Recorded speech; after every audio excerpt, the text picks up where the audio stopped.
Good morning and welcome to Wisdom on Wednesday. This week, I would like to talk with you about the unmotivated child.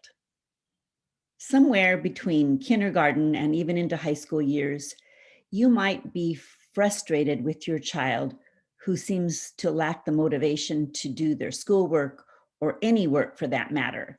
In fact, a common phrase from their mouth is, "I don't care." I want to encourage you, parents, not to buy this line. They really do care. They are motivated. They just may be motivated toward resisting you, or they may be motivated toward ease and comfort, or both. This is a frustrating issue to deal with for parents. And it's important, though, to take it head on because it can make all the difference for your child. What they need to learn is to experience a little bit of success, a few steps in the right direction, because many times it's simply growth that promotes growth, success promoting success. The motivation to resist is really a way strong willed kids sometimes gain power, or even a perfectionistic child who is afraid to risk failing will choose to become resistant in a power struggle with you. Try to make me try to make me care is a recipe for failure for you. Withholding is really a way that these kids sometimes just gain power, but it's also the way that they try to solve their basic issues in life. It's their go-to method for solving some struggle that they are facing. The key is to turn their negative motivation into a positive one. You know, it takes a lot of energy to continually resist. It takes a lot of time even to work at methods of resisting people. I don't care takes the pressure off the child, though, and they feel a measure of control that way because they've come up with a means of solving their fears and making the issue more about you. So here's a few simple tips. And when I say simple, I don't mean they're simple to carry out. I mean they are simple to explain. And the first one is consider that there could be an underlying issue. If you are concerned about some kind of a learning difference or something, I would highly encourage you to get a complete battery of testing for your child to gain information on if there is an underlying issue.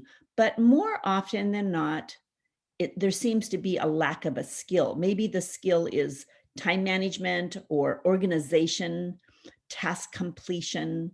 Maybe the lacking skill is a nonverbal working memory, something that's a lot of research has gone into recently and often masks itself as a unmotivated child. There's a lot of reasons why kids resist working.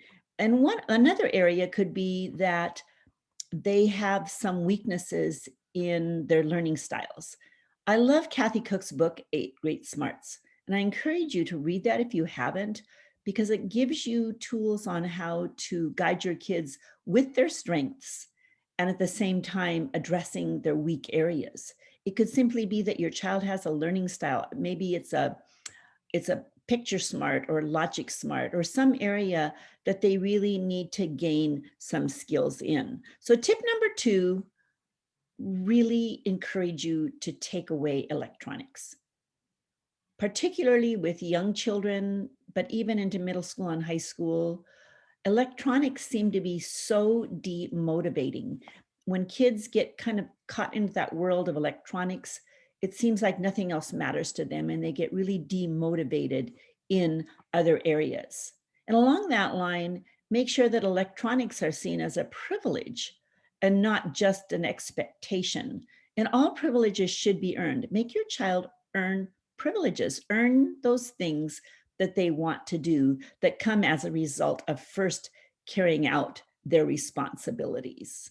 It's an important lesson in life for kids to learn that privileges come by way of their own effort and work. Responsibility when it grows, should grant your child more freedom and privileges, but a lack of responsibility should do the opposite. Again, I encourage you not to shout or argue or get onto this idea that you can somehow lecture them into becoming motivated. All you are doing is feeding their resisting behavior.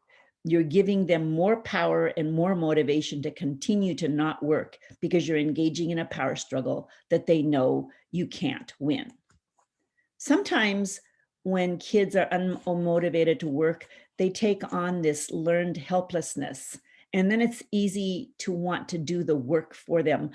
Resist that with everything you have.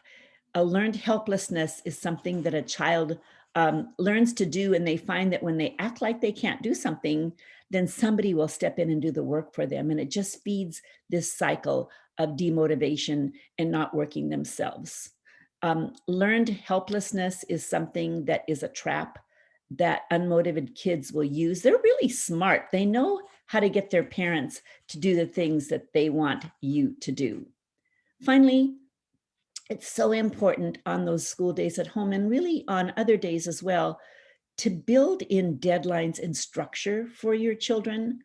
With my grandkids, when they come on Tuesdays and Thursdays, and I have a larger group of them, I break the day into 3 work sessions.